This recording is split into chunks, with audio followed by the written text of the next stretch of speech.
But the real change for me happened on April the 13th at about 3:30 in the morning when the tornado came through Seneca. I received a phone call from Scott Mulder, city administrator, that they needed me to come down to Seneca and have my drone ready. So without hesitation, I made sure my family was safe.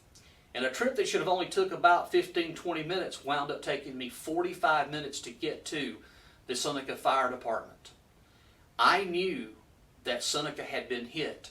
I just didn't know how bad it had been hit.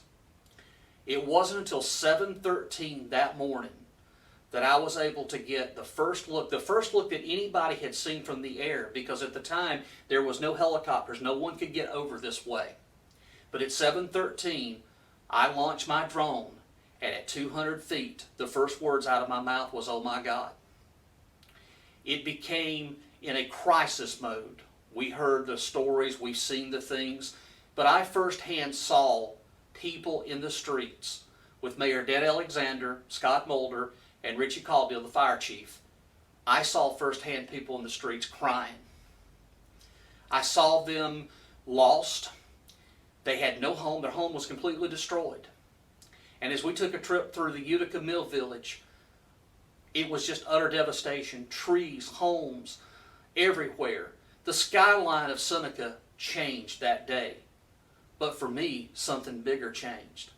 I realized that I have been trying to tell the story of Oconee County for 31 years. But to me, it was a little bit more involved. It was a sign from God telling me, "Jeff, you need to help these people. You need to take your experience and what you've lived through and try your best to be a part and help this community." So from that day forward, working with the folks on the Utica Mill Village, working with City, it was a non-stop process. 24 hours, I had no sleep, because I was invested in getting the information out that people desperately need, where they could get food, where they could get ice. And I realized at that point that my life was changing. I was sensing things that I can only describe from a higher power.